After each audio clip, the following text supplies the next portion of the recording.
Good day. Two news items of the last week should bother us quite a bit. Protests over school dress code and demonstrations against another crackdown in the unreliable transport system, if we can call it that.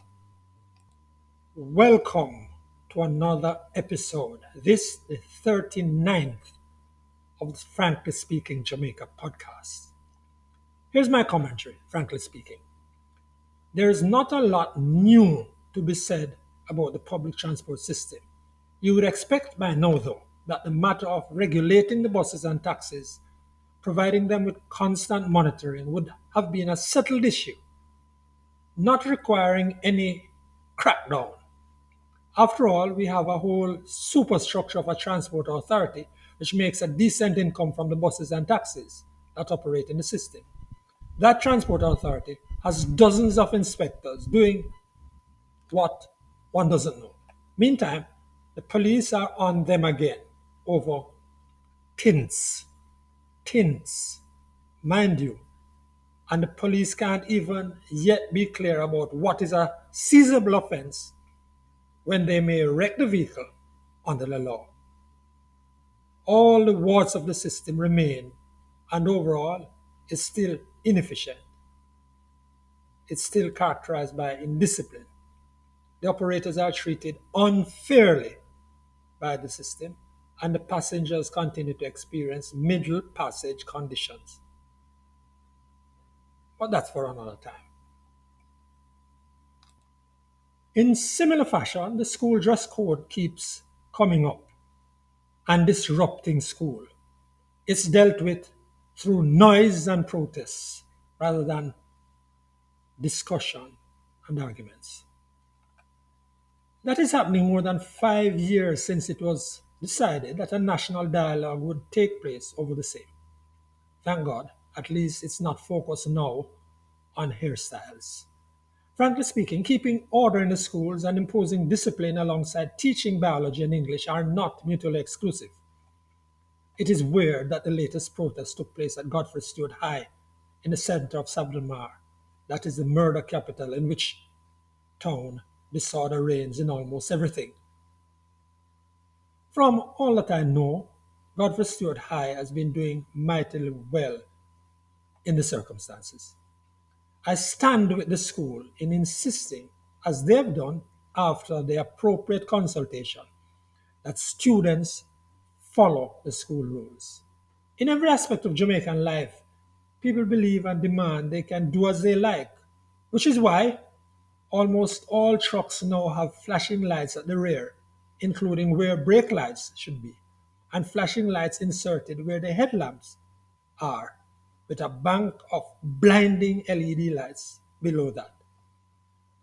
Car drivers, despite bluster by the police head of traffic, ACP Mackenzie, car drivers have long got away with it, and trucks now pose a danger to life with their illegally mounting lights.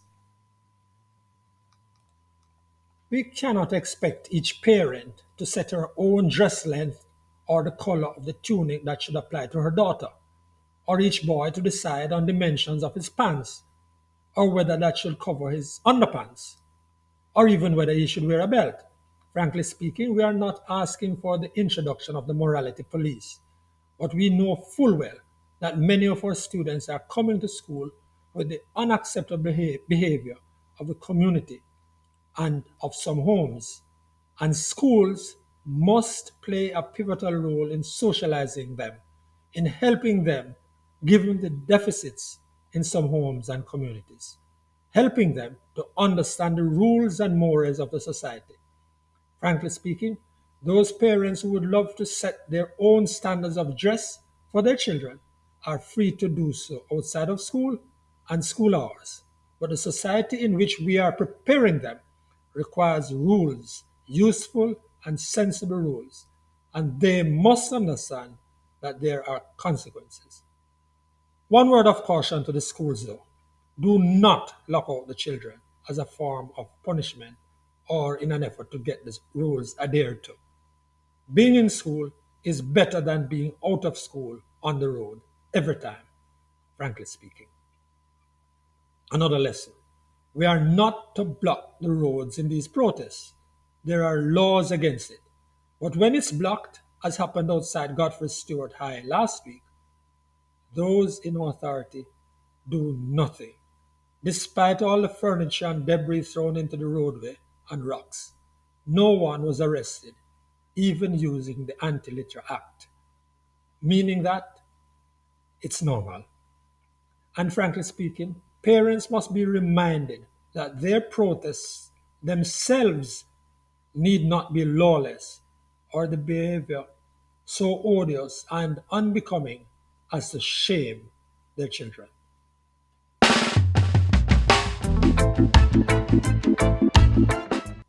Desmond Richards goes beyond whether Lieutenant Rocky Meade should have been selected to head the civil service. Here he is. Constitution is the supreme law of the land, empowered to protect our collective and singular rights, freedoms, obligations, and duties.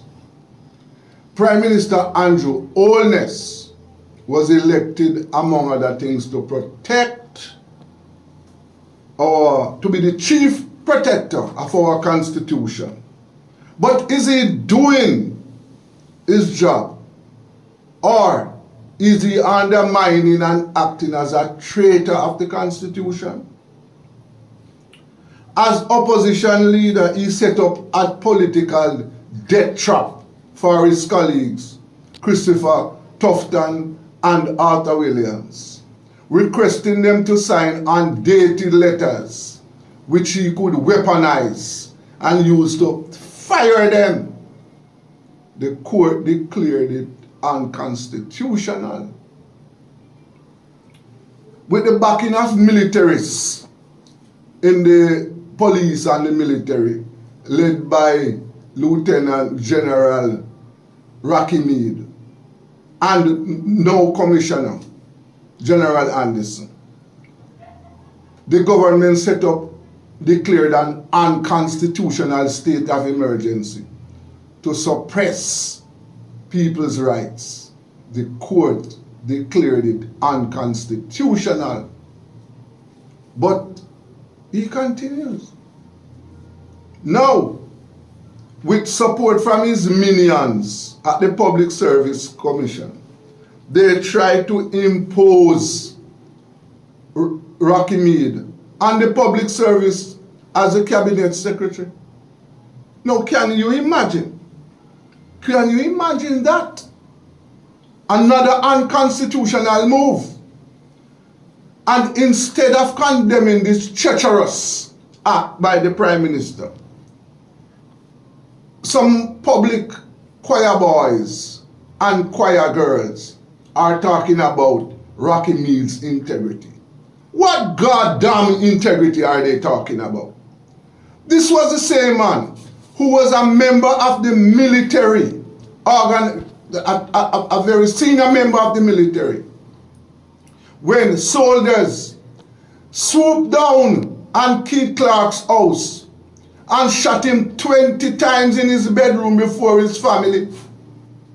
The PSC is packed with JLP loyalists, and they should be the advisors. They should be the one who should assist the Prime Minister in guarding and protecting the Constitution.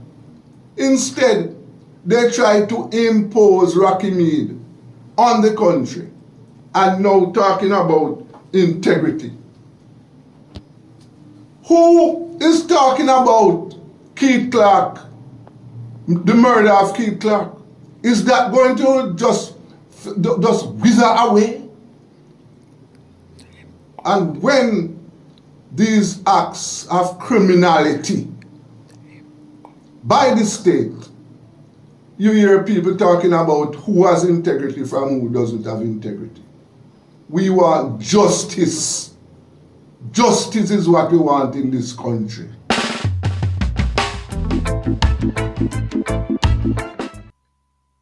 That's Desmond Richards on the set of new internet radio station Rebel Radio, Jamaica. And now Krystal Cameron on Halle Berry, race swapping, and Hollywood. So the internet is going crazy about the new Little Mermaid live action movie with Halle Bailey, a black actress playing Ariel under the sea. And I came across a post on Facebook or a comment section on Facebook where someone was saying, oh, it's just because of these racist people, backwoods racists. That's a very reductionist view to take of it, because what's going on here is a backlash against Disney and what people consider to be wokeness and virtue signaling that they then inject into classic stories, classic IPs, and they ruin as a result of trying to signal the virtue more than they try to even tell the story. Like, for example, in Star Wars, where they had to take these classic characters and denigrate them. Like, that's what The Little Mermaid represents. In the first place, you have people who see it in the hands of Disney. They see the reboot, they see the black actress, they understand that it was not an attempt to try and get an actress who could bring to life as best as possible the image of Ariel as she's always been depicted. They understand that it was about, again, signaling that virtue. And so they wondered to themselves, what is this story going to be? And the next glaring issue here is that when this race swapping takes place in the name of diversity, it only ever goes one way. So if the problem before was lack of black representation and black erasure, do we accept that the solution to this problem is white erasure? Why is the race swapping only going in one direction? As if that's not bad enough. To race swap Ariel, of all people. I mean, isn't Ariel like one of the few positive representations that ginger people have? Gingers have a really hard time here. Has anyone ever watched South Park? South Park has entire episodes dedicated to making fun of gingers. So to take one of the few positive representations of a pale, freckled, red-haired woman in illustration, in children's media, and to swap it out into something else. I have been all over the internet. I've been looking at the Twitter posts, I've been looking at the YouTube videos and commentaries, I've been looking in the comment section. I'm seeing our fans of a classic story who are fed up of seeing classic stories being pissed on by all sorts of companies who are just so desperate to make capital through piggybacking off of an old idea that they would prefer to put more money into trying to bring a warped sort of modern interpretation of an old story to life than trying to bring new stories to screen. That's what the backlash is all about.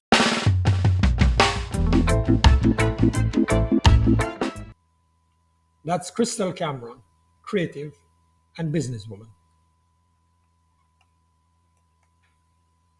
Now, to end the game, Norma Walters, musician, academic, community stalwart from Brownstown Center, died this past week. Everyone who met and knew her was shocked by Miss Walters' kindness. She was head of Brownstown Community College for about 6 years and served in education for many, many more, forming many great characters. There are countless stories about how, as a JP, Miss Walters put herself out and helped people needing documents to be signed. She made herself available to her community and just kept serving. May her soul rest in peace. That's it for the Frankly Speaking Jamaica podcast for this week. Please keep those comments coming to the channel and share and subscribe. I'm Franklin McKnight. Until then.